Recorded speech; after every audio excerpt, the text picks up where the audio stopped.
जय श्री बाबालाल दयाल जी। पिछले एपिसोड में हमने बात की थी कि शाहजहाँ ने ये फैसला श्री बाबालाल दयाल जी के हाथ में दिया कि तख्त पे किस बेटे को बैठना चाहिए। तो सदगुरु जी ने खुले दरबार में अपने पास गोदड़ी बिछा दी और पहले दारा शिकोह को हुक्म दिया कि इस पर बैठ जाओ। दारा ने सदगुरु जी को सम्मान की दृष्टि से देखते हुए कहा, मैं आपके पाँव की रजमात्र के बराबर भी नहीं हूँ, इसलिए आपके पास गोदड़ी पर बैठने की गुस्ताखी नहीं कर सकता। फिर मुराद को बैठने का हुक्म दिया, मगर उसने श्रद्धा से हाथ जोड़ते हुए कहा, जब आपका प्रिय दारा नहीं बैठता तो मैं भला क्या आपके पास बैठने की बराबरी कर सकता हूँ। फिर शुजा को हुक्म दिया, उसने भी गुरु समझकर उन्हें अंत में औरंगजेब की निगाह से देखते औरंगजेब तुरंत उठा और सदगुरु जी के चरणों में सिर नवाकर गोदड़ी पर बैठ गया। इसके पश्चात कुछ घड़ी सदगुरु जी और शाहजहाँ के बीच कुछ बातचीत हुई।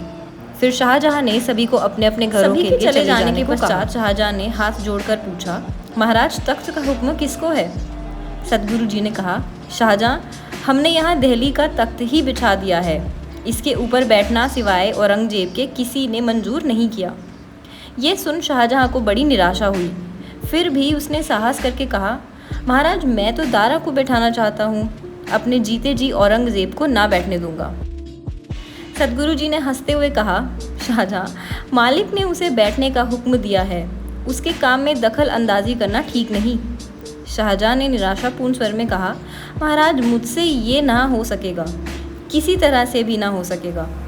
सदगुरु जी ने शाहजहाँ को ऊपर से नीचे तक देखते हुए ज़रा सख्त लहजे में कहा, तो इसका परिणाम भी बुरा होगा। इतना कह सदगुरु जी श्री ध्यानपुर चले आए।